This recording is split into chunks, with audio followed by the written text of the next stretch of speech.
কেরালায় আপনার মস্তিষ্ক খেকো অ্যামিবার প্রাদুর্ভাবের একটি স্পষ্ট জীবাণু মস্তিষ্ক খেকো অ্যামিবা, নেগলেরিয়া ফাউলেই। বৈজ্ঞানিক নাম নেগলেরিয়া ফাউলেই। উষ্ণ স্বাদু পানিতে, পুকুর, হ্রদ, নদী, উষ্ণ প্রস্রবণ এবং দুর্বল ক্লোরিনযুক্ত জলে পাওয়া একটি মুক্ত জীবিত অ্যামিবা। প্রাইমারি অ্যামিবিক মেনিঙ্গোএনসেফালাইটিস পাম নামক একটি বিরল কিন্তু মারাত্মক মস্তিষ্কের সংক্রমণ ঘটায়। সতর্ক লক্ষণ ও লক্ষণ। সংস্পর্শে আসার ১-১২ দিন পর দেখা দেয় প্রাথমিকভাবে তীব্র মাথা ব্যথা, জ্বর, বমি বমি ভাব, বমি, ঘাড় শক্ত হয়ে যাওয়া, পরবর্তীতে দ্রুত অবনতি, বিভ্রান্তি, খিঁচুনি, হ্যালুসিনেশন, ভারসাম্য হারানো, কোমা, মৃত্যু। লক্ষণ শুরু হওয়ার ৫-৭ দিনের মধ্যে। যদি চিকিৎসা না করা হয়, ঢাল প্রতিরোধ উষ্ণ মিঠা পানির হ্রদ, পুকুর বা চিকিৎসা না করা পুলে সাঁতার কাটা বা ডুব দেওয়া এড়িয়ে চলুন।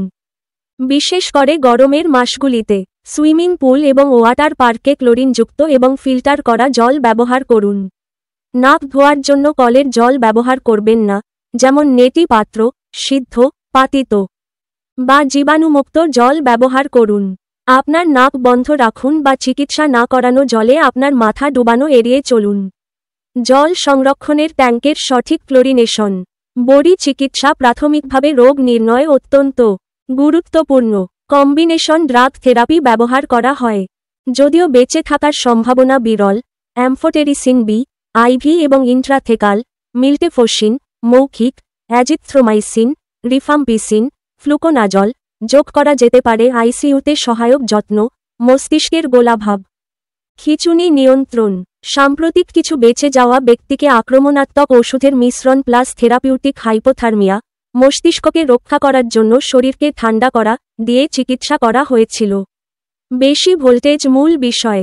রোগটি অত্যন্ত বিরল কিন্তু প্রাথমিকভাবে চিকিৎসা না করা হলে প্রায় সবসময়ই মারাত্মক। দূষিত উষ্ণ জলের সংস্পর্শে আসা রোধ করা সবচেয়ে কার্যকর ব্যবস্থা।